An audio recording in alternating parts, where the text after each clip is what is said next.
Hola, ¿qué tal? ¿Cómo están? Buenos días. Qué gusto verlos a todos ustedes.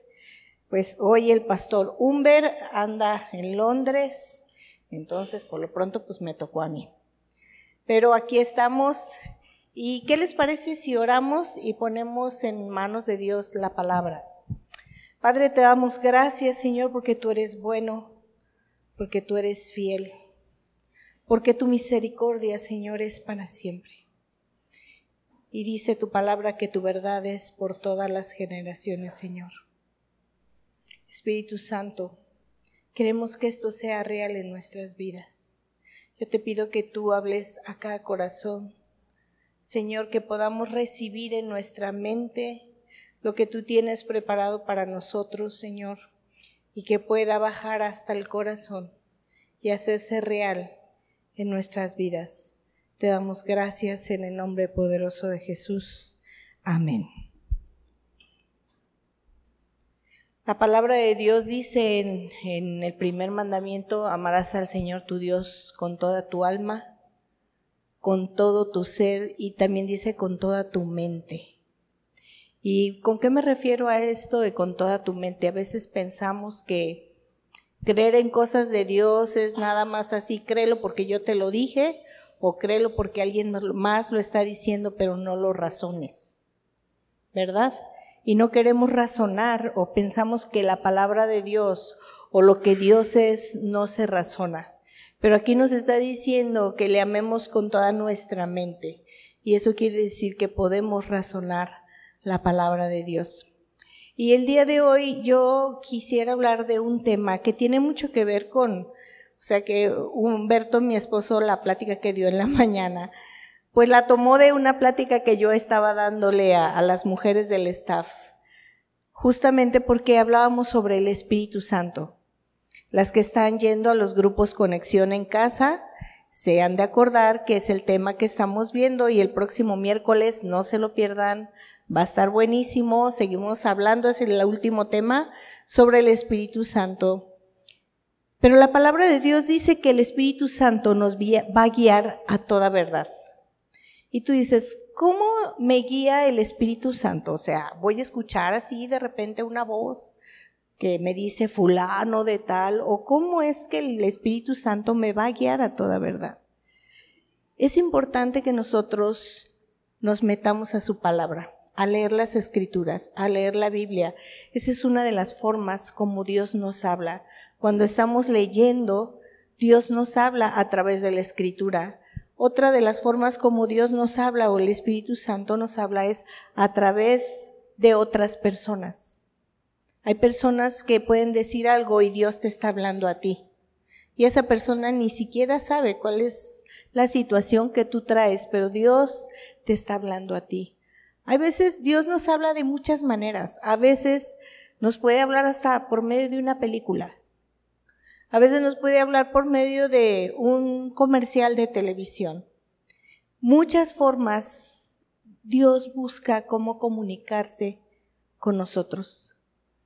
Y entre las cosas que estamos viendo en esta serie del Espíritu Santo, es que dice que cuando el Espíritu Santo venga sobre nosotros, les dijo a sus discípulos, y entonces tendréis poder, y pueden ir a predicar a todas las naciones.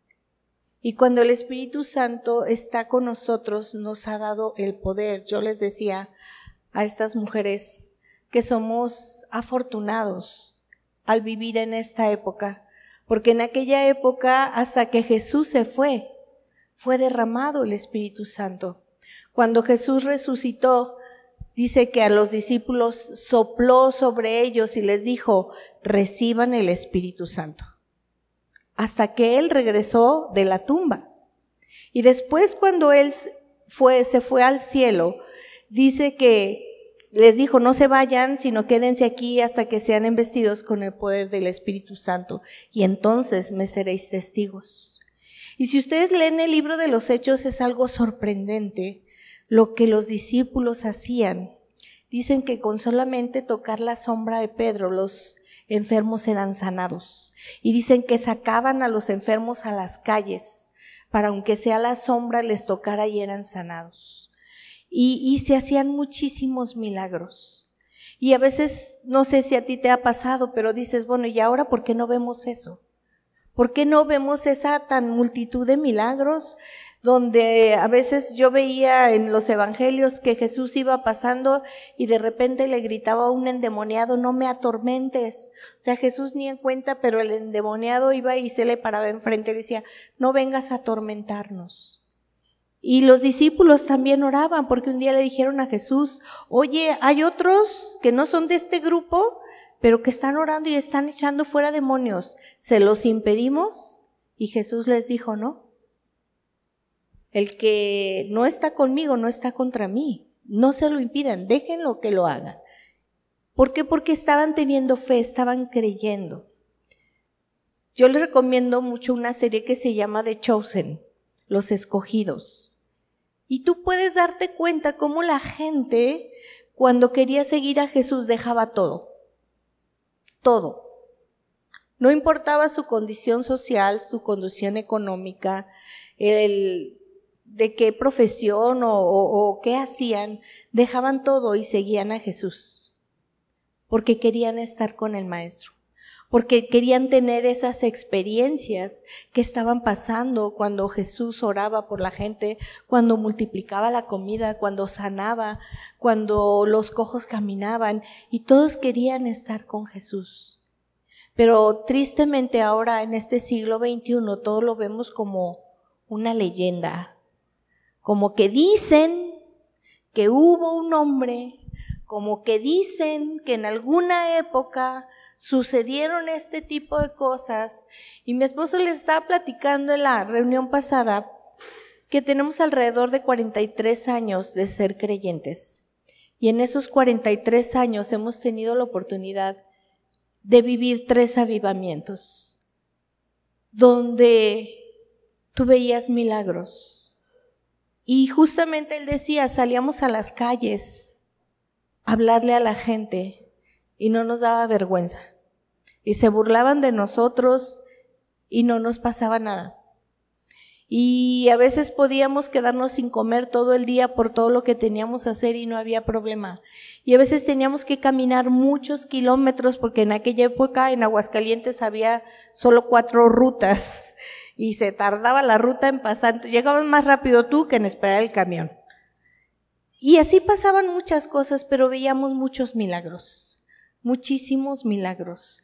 Y nos daba un gusto saber que nos pedían, vayan a orar por este enfermo, vayan a orar por esta situación. La gente daba testimonio de todo lo que estaba pasando. Y yo me he preguntado muchas veces, ¿y por qué ahora no lo vemos así? Pero también déjenme decirles que otras cosas pasaban. Cuando yo estaba estudiando la universidad, mi carrera, hubo una vez que fuimos a una iglesia de aquí de Aguascalientes porque íbamos a hacer un evento. Y recuerdo que vi varios jóvenes en esa iglesia que estaban en la universidad en donde yo estaba.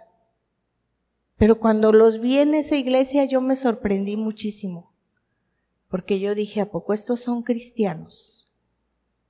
Porque el comportamiento que tenían en la universidad dejaba mucho que decir. Todo te podías imaginar, menos que fueran cristianos. Y luego recuerdo que nos relacionaron y me decían a mí en la escuela, ¿a poco tú eres como ellos? Y yo me sentía súper mal de que me relacionaran con ellos por el simple nombre de ser cristianos, pero éramos muy diferentes. Pero me decían, es que tú eres como ellos, ¿verdad? Y a mí me dolía en mi corazón que me compararan con ese tipo de personas. Y lo triste del caso es que decían, es que todos son unos hipócritas, porque en la iglesia son de una manera, pero en la calle son de otra. Y recuerdo una familia que una de las chicas, una de las hijas, le quería compartir a su papá del cristianismo y su papá le dijo, mira, a mí no me salgas con esas cosas. Se supone que tu madre es cristiana. El día que yo vea que tu madre cambia, ese día yo empiezo a creer en Jesús. porque de lengua me como un plato. ¿Por qué pasan esas cosas? Y yo viendo a un autor, a un libro, veo que dice el ateísmo cristiano. ¿Cómo está eso que el ateísmo cristiano? ¿Qué se supone que un ateo no cree en Dios? ¿Y no se supone que un cristiano es un seguidor de Jesús? Entonces, ¿cómo podemos ser ateos cristianos? ¿Cómo se pueden dar ese tipo de cosas? ¿Y cómo es que la gente dice, tú eres de los aleluyas, de esos de los que van ahí, cantan y levantan las manos, pero quién te viera acá afuera, ¿no? O de esos que ahí dices amén, aleluya, y luego tu boquita allá afuera, que dices, a ver, yo creo que un albañil tiene mejor léxico que el tuyo. O sea, ya no hay una diferencia. Dice la Biblia que nosotros debemos de ser la luz del mundo. Donde tú llegas a la oscuridad y tú alumbras. No donde tú te conviertes en parte de la oscuridad. Dice la Biblia que nosotros deberíamos de ser la sal de la tierra. Eso que le hace falta para que sea mejor. Si tú le pones sal a una comida que no tiene, vas a ver mejor, porque necesitaba la sal. Y eso es lo que nos está diciendo Jesús, ustedes deben de ser la sal de la tierra. Pero ¿qué está pasando ahora? Antes no nos daba vergüenza, antes podíamos hacer mucho porque entendíamos todo lo que hizo Jesús por nosotros. Te podías incomodar a la hora que fuera, hacer lo que fuera por tu Señor. Y ahora ponemos muchas condiciones para poder servirle, para poder hacer algo. Pero lo más triste de esto es que la iglesia, como decía mi esposo, y lo sabemos, debe de ser la referencia en este lugar, en este planeta, en esta ciudad, en este municipio. Debe de ser la referencia, no podemos, tú eres igual que aquellos, o que seamos nosotros la piedra de tropiezo para otras personas, que dicen, no, pues si tú eres creyente yo no quiero ser como tú. Si a eso le llaman cristiano, pues sabes que con permiso. ¿Por qué decimos el ateísmo cristiano? Porque la gente cree en Dios, pero vive como si Dios no existiera. Porque cuando yo salgo de aquí, me olvido del cristianismo y hago lo mismo que todo el mundo hace. Porque no soy diferente, porque no, pues ¿qué van a decir? No, van a decir que soy un fanático, van a decir que soy un religioso. Entonces, ¿sabes qué? Que ni cuenta se den. Yo me acuerdo que en aquella época cargábamos nuestra Biblia en físico. Y sí hubo personas que si veían, ahí viene alguien, escondían la Biblia. No vayan a decir que soy de esos cristianos, de esos aleluyas, ¿verdad? No. Y escondían su Biblia, pero ahora también tú puedes ver ahí cuando a Pedro le dijeron, tú eras de los que andaba con Jesús, y dice ahí que Pedro empezó a hablar muchas groserías para disimular que era de los que andaba con Jesús. Una cosa es conocer a una persona de una forma y otra cosa es tener una relación cercana con esa persona. Y a veces estamos en el punto de que conocemos de Jesús, que conocemos de Dios, pero no tenemos esa relación cercana con Él. Dice en el libro de Deuteronomio capítulo 4, verso 29, pero si desde allí buscas al Señor tu Dios, lo encontrarás, y si lo buscas de todo tu corazón, de toda tu alma, lo encontrarás. En la Reina Valera dice, me buscaréis y me hallaréis, porque me buscaréis de todo vuestro corazón. Cuando nosotros buscamos a Dios con todo nuestro corazón, verdaderamente vamos a encontrarlo. Pero no nada más vamos a encontrarlo, vamos a vivir el cristianismo, vamos a vivir como Dios nos pide que nosotros vivamos. Pero para eso nosotros necesitamos anhelarlo, necesitamos buscarlo. Si tú lo buscas de todo tu corazón, entonces vas a encontrarlo de esa manera. Muchas veces hemos caído en la cultura religiosa o la cultura del cristianismo. Y sobre todo yo quiero hablar a aquellas personas que desde pequeños han vivido en un hogar cristiano. ¿Por qué? Porque se nos hace solamente una cultura. Es que los domingos hay que ir a la iglesia. Es que, no sé, en Navidad tenemos que celebrar el nacimiento de Jesús. Es que en Semana Santa pues estamos celebrando su muerte y su resurrección, y te las puedes saber de todas. Te puedes saber todo lo que dice la Biblia, pero solamente es una cultura religiosa, porque no se vive. Yo recuerdo un profesor que tuve hace muchos años cuando estudiaba la carrera, que tenía un profesor de filosofía, que él era creyente de toda su vida. Y él te sabía decir muchísimo de la Biblia, pero él me decía que él era ateo. ¿Por qué? Porque en casa no se vivía lo que se supone que se debe de vivir. Y me decía, yo te puedo recitar la Biblia al revés y al derecho, pero yo no creo en eso, porque eso no ha cambiado a mi familia. Porque leer la Biblia nada más por leerla, por tener cultura, no va a hacer ningún cambio. Pero cuando lo buscas de todo tu corazón, empieza la palabra de Dios, dice, a hacer rema, a entrar en nosotros y hacer cambio en nosotros, pero solamente si la buscamos con todo nuestro corazón. Dice el libro de los Hechos 17:27. Dios hizo esto para que los que lo buscaran y tal vez lo alcanzaran y lo encontraran, aunque no está lejos de ninguno de nosotros. Dice que Dios ha hecho todo para que nosotros lo busquemos y para que lo alcancemos.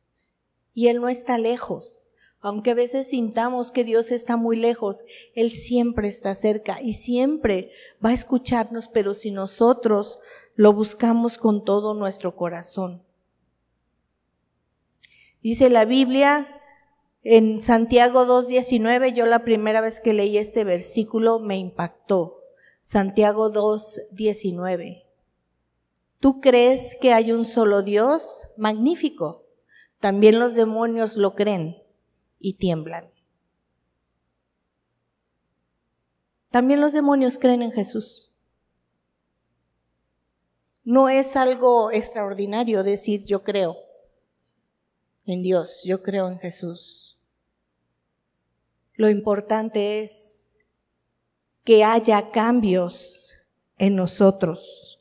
Lo importante es que haya cambio, que mis acciones revelen el conocimiento de Dios. ¿O sabes qué? Mis acciones también revelan la ausencia de Dios en mí. No necesitas decirlo. Simple y sencillamente con lo que haces, la gente se da cuenta que no es cierto que Jesús es tu Señor. Que no es cierto que tú eres un discípulo de Jesús. Por nuestras acciones es por lo que se dan cuenta. ¿Cómo llegamos a conocer a Dios si no obedecemos sus mandamientos? Dice la palabra de Dios que el que me ama, decía Jesús, obedece mis mandamientos. Entonces, esto es tan importante entender que no basta con creer, que no basta con saber cultura general de Jesucristo.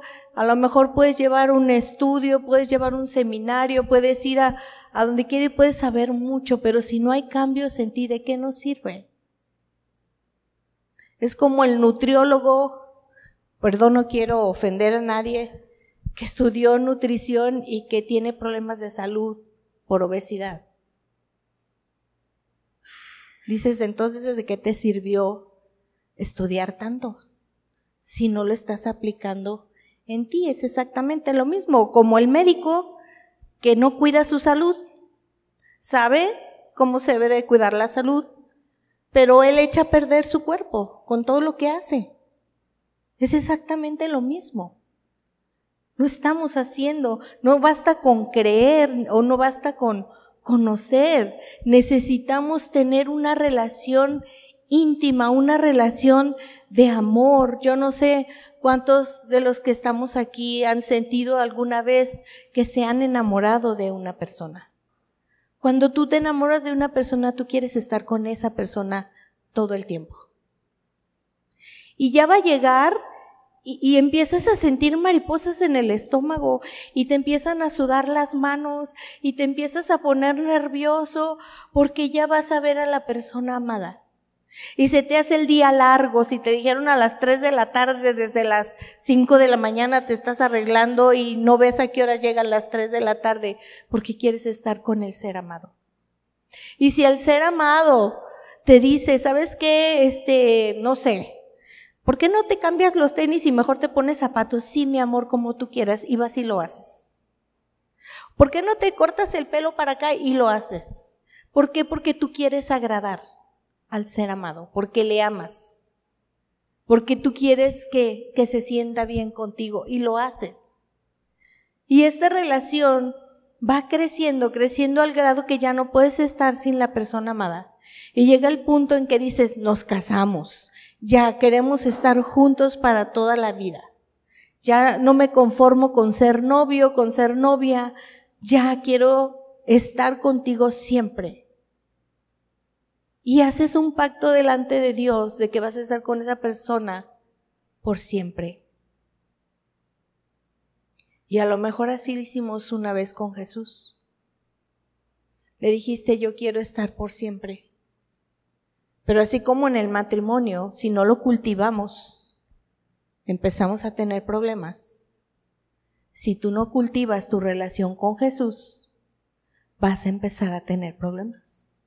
¿Qué problemas me refiero? Te vas a empezar a enfriar. Aquella emoción, aquella cosa de querer estar con tu Señor, ya no la vas a sentir. Y a lo mejor hasta pesado se te va a hacer ir a la iglesia. Y a lo mejor hasta pesado se te va a hacer servir. Porque ya no siento aquello que yo sentía. Pero el amor, déjame decirte, el amor no es una emoción. El amor es una decisión. A Jesús cuando lo clavaron en la cruz, no sintió bonito. No sintió mariposas en el estómago. A él le dolió. Pero fue a la cruz por amor. Y por eso decía David, bendice alma mía Jehová, y bendiga todo mi ser su santo nombre. Le decía, a ver, bendícelo, no olvides ninguno de sus beneficios. Él es el que rescata tu vida, el que te corona de favores, el que llena de bien tu boca. Y tenía que recordarse a sí mismo, estoy recibiendo, la fuente de mi vida es Dios. Y por eso se tenía que recordar a sí mismo, alma, alma, despierta, alaba al Señor. Todo lo que el Señor ha hecho por ti, levántate y vuélvete a enamorar del Señor. David se tenía que decir a sí mismo, y a veces nosotros nos tenemos que decir a nosotros mismos, a ver, ¿qué pasó con aquel primer amor que teníamos con el Señor? ¿Por qué me estoy enfriando? ¿Por qué me está costando trabajo alabarle? ¿Por qué me está costando trabajo leer su palabra? ¿Por qué me está costando trabajo querer tener comunicación con Él? Porque necesitamos tener una relación íntima para poderle conocer como Él es. Cuando una pareja vive tantos años juntos, llega el momento que ya le adivinas el pensamiento. Mi esposo y yo vamos a cumplir 39 años de casados. Y yo ya sé lo que él quiere y lo que no le gusta y las intenciones. A veces nomás con verle su mirada ya sé que quiere un vaso, ya sé que, no sé, porque ya le conozco muy bien, porque hemos estado juntos durante muchísimos años. Y luego hay personas que tienen tantos años en el Señor y dicen, es que no sé cuál es la voluntad de Dios para mi vida. A ver, ¿cómo está eso? ¿Que no se supone que tienes una relación y no conoces cuál es la voluntad de Dios para tu vida? ¿En dónde está la intimidad? ¿En dónde está el verdadero conocimiento del Señor? Una cosa es conocerlo así como que yo conozco a alguien y otra cosa es vivir en una relación íntima. Yo hace muchos años trabajaba en spa y tuve la oportunidad de trabajar en un spa muy lujoso y conocí a una actriz. Esa actriz yo la admiraba porque se me hacía una chava bien buena onda. Aparte de ser tan bonita, se me hacía como que era una persona humilde, como que era una persona agradable y sabía algunas cosas. Trabajó en tal telenovela, su papá era fulano de tal, fue cronista de deportes y luego fue Miss, creo que Jalisco y así. Sabía yo algunas cosas de ella. Y el día que llegó al spa y me tocó a mí atenderla, wow, qué padre, ¿no? Y la atendí más de cerca y pues pude hacerle un facial, pude hacerle un masaje, pero eso no quiere decir que la conocí. Tuve un día de estar con ella, de cruzar unas cuantas palabras, pero yo no puedo presumir, yo conocí a fulanita de tal, porque no es cierto. Tuve la oportunidad de darle un servicio, pero yo no puedo decir que la conozco, porque no la conozco. Sé muchas cosas de su vida y ahora ya sé que está casada, que tiene hijos y hasta a lo mejor te puedo decir los nombres de los hijos y eso no significa que yo la conozco, porque no tenemos una relación. Yo no sé cómo piensa, pero yo cuando tengo una relación con Jesús, yo puedo saber el anhelo de su corazón. Cuando tengo una relación con Jesús, yo sé lo que a Dios le entristece. Cuando tengo una relación con Jesús, yo sé lo que a Él no le gusta, o yo sé lo que a Él le agrada. Y eso es lo que nos hace falta para que haya cambios en nuestras vidas y para que mi vida hable de que tengo una relación con Dios. Y que yo no vaya a ser piedra de tropiezo de otros que digan, tú eres de esos. Que digan, oye, no, pues se supone que son de la misma religión, pero yo los veo a ustedes muy diferentes. Y que noten la diferencia en ti. Porque es muy fácil ponerse una camiseta y decir que soy parte de, pero son nuestros hechos los que hablan. Fuimos creados para ser ejemplos vivientes del amor de Dios, para un mundo que sufre. Dios se interesa por cómo vivimos. Este mundo está sufriendo. Este mundo necesita de Jesús urgentemente. ¿Pero qué estamos haciendo? ¿Qué estás haciendo tú como parte de la iglesia por esas personas que están allá afuera? A veces nomás le damos like, ¿verdad? Cuando nos ponen al niño ahí tirado en la calle, sin ropa, con necesidad de comida. ¡Ay, qué injusticia! Y le damos like. ¿Pero qué estamos haciendo? Cuando vemos, no sé, niños abandonados, cuando vemos ancianos abandonados, cuando vemos personas, hogares destruidos, ¿qué estamos haciendo nosotros? Puedes ir y decirle, hay una esperanza en Dios. Puedes ir y decirle, Dios te puede sanar. Puedes ir y decirle, Dios es un Dios de milagros y yo quiero orar por ti y quiero estar contigo y quiero ser la referencia, quiero ser la luz de este mundo, quiero ser la sal de la tierra. La palabra de Dios dice que Jesús viene por una iglesia pura, limpia y sin mancha. ¿Cómo te estás preparando como novia? Iglesia, ¿te estás preparando para estar limpio, para estar puro, para estar sin mancha, para cuando Jesús venga, seas parte de esta novia que Él entregó su vida por ella. Nuestras acciones visibles por sí mismas no prueban que disfrutamos de una relación interna con Dios. ¿Por qué? Porque la palabra de Dios dice que no es por obras. A veces caemos en estar sirviendo y pensamos que, bueno, allá mi vida la puedo hacer como sea, pero voy a contrarrestar sirviendo en la iglesia. Voy a contrarrestar haciendo algo en la iglesia y allá afuera pues vivo como yo quiera. Dios lo que quiere es tu corazón.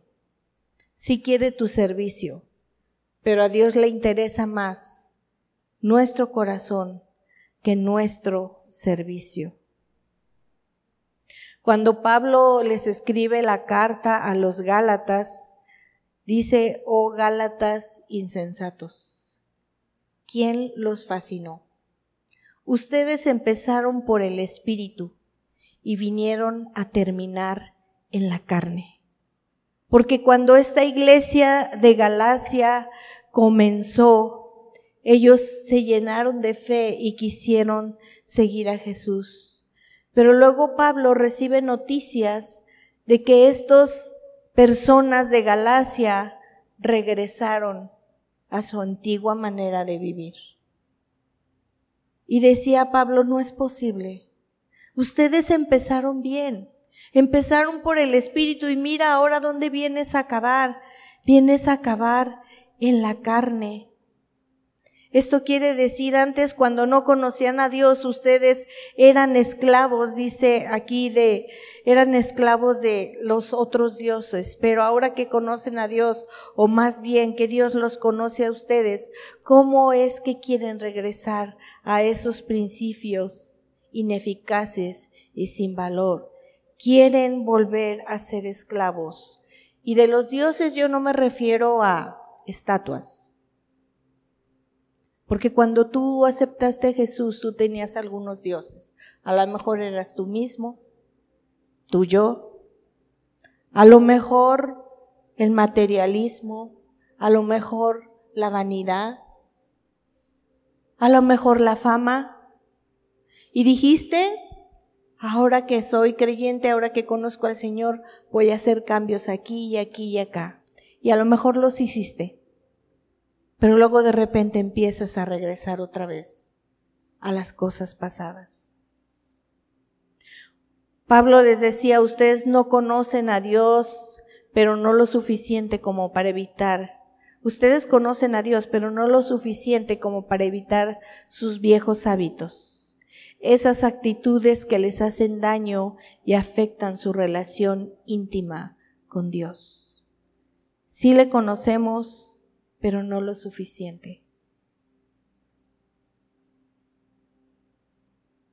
Dice el Salmo 63, si me lo puedes poner, por favor.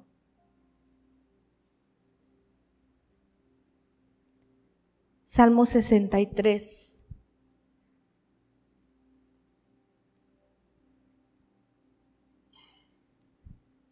Dice: oh Dios, tú eres mi Dios. Yo te busco intensamente. Mi alma tiene sed de ti. Todo mi ser te anhela. Cual tierra seca, extremadamente sedienta. El siguiente, por favor. Te he visto en el santuario y he contemplado tu poder y tu gloria. Tu amor es mejor que la vida, por eso mis labios te alabarán. El 4. Te bendeciré mientras viva, alzando mis manos te invocaré. En la versión Reina Valera dice: como el ciervo brama por las aguas, así clama mi alma por ti, oh Dios. Mi alma tiene sed del Dios vivo. Así es como debería de clamar nuestro ser. No te acostumbres a la presencia de Dios. Cuando tenemos tantos años de casados, llegamos a acostumbrarnos y dejamos de sentir esas maripositas y dejamos de sentir esa emoción. pero que no sea así con el Señor. No te acostumbres a su presencia. Anhélala con todo tu ser. Por eso decía David, como el ciervo brama. Yo me puedo imaginar a un ciervo, a un animal llorando de sed, desesperadamente. Como el ciervo brama por las aguas, así clama mi alma por ti. Mi alma tiene sed. Yo no sé si tu alma, estoy hablando de tu alma, no estoy hablando de tu carne. Que digas, Señor, te necesito, quiero sentir tu presencia, quiero saber que tú estás aquí, quiero sentir tu abrazo, quiero saber que tú eres mi Padre amoroso. Quiero saber que tú eres mi amigo fiel, porque déjame decirte, en este mundo, tus amigos te van a traicionar. Tus amigos te van a desilusionar. Tus padres te van a desilusionar. Tus hijos te van a desilusionar. Tal vez hasta te vayan a abandonar. Pero el que nunca te va a abandonar, el que nunca te va a dejar solo, es nuestro Dios. Él no te va a dejar solo. Estoy recordando un proverbio, porque a veces cuando somos jóvenes sentimos que lo tenemos todo. A lo mejor las personas mayores ya se identifican un poco más, porque los hijos no están. Porque nuestros padres ya se fueron. Pero cuando somos jóvenes sentimos que las podemos de todas. Y dice un proverbio, alégrate joven en los días de tu juventud, antes de que vengan los días malos y digas no tengo en ellos contentamiento, porque un día se te va a acabar la juventud, porque un día se te va a acabar la belleza, porque un día se te van a acabar las fuerzas. Y el único que te va a quedar es Dios. No te esperes a buscarlo hasta que no tengas nada que ofrecerle, porque le has entregado tu juventud al mundo, porque le has entregado tu belleza al mundo, porque le has entregado tus fuerzas al mundo, porque le has entregado tu energía al mundo. Y cuando llegas a la vejez, ¿qué le vas a entregar a tu Señor? No te esperes, porque el tiempo pasa. Esta vida es efímera. Y a mí me encanta que vamos a vivir por la eternidad con nuestro Padre. Anhela vivir en su presencia. Él es el único que nunca te va a fallar. Él es el único que nunca te va a defraudar. Él es el único que no te va a abandonar, no te va a dejar. Y es el único que te va a amar por siempre. Porque hay quienes te van a dejar de amar. Pero Dios nunca, nunca te dejará de amar. Es lo único que a veces nos queda. Y es lo único que siempre va a estar, que siempre ha estado. Si Dios te ama y los demás no, tienes lo mejor. Tienes el mejor amor. Agradécele a tu Señor el amor que ha derramado en ti, iglesia. Seamos la luz del mundo, seamos la sal de la tierra. Esta ciudad necesita conocer de Jesús. Esta ciudad necesita saber que Dios es real, que no es un cuento. Y cuando vivamos así, vas a poder vivir de milagro en milagro. Porque yo no he dejado de ver milagros en la vida de mi familia. Siempre estamos viendo milagros, porque Dios no cambia. Él es el mismo, dice su palabra, ayer, ahora y por siempre. No es que no haya un avivamiento, es que el avivamiento lo tienes tú en tu corazón. El avivamiento lo vives tú con tu familia. ¿Por qué? Porque antes éramos muchos los que nos atrevíamos a salir a las calles, nos atrevíamos a hablar de Jesús, y ahora muy pocos lo hacen. Y eso no quiere decir que no haya avivamiento, porque el avivamiento ahí está. Vamos a orar. Si tú el día de hoy quieres decirle a Dios, como decía David, como el ciervo brama por las aguas, así clama mi alma por ti, oh Dios. Mi alma tiene sed de ti. Entonces ponte de pie y clama. Dice su palabra: clama a mí y yo te responderé y te enseñaré cosas grandes y maravillosas que tú no conoces. Clama, Señor, porque Él te va a responder. Padre, te damos gracias porque tú eres bueno, porque dice tu palabra que aunque nosotros seamos infieles, tú permaneces fiel. Gracias porque tú eres fiel, porque tú no nos has dejado, porque siempre estás ahí. Espíritu Santo, ayúdanos y guíanos a toda verdad. Queremos conocerte íntimamente, Señor, tener una relación contigo de amor, de padre a hijo, de amigo a amigo, de hermano a hermano, de novio a novia, como es tu iglesia. Te alabamos y te glorificamos en el nombre poderoso de Jesús. Amén. Amén.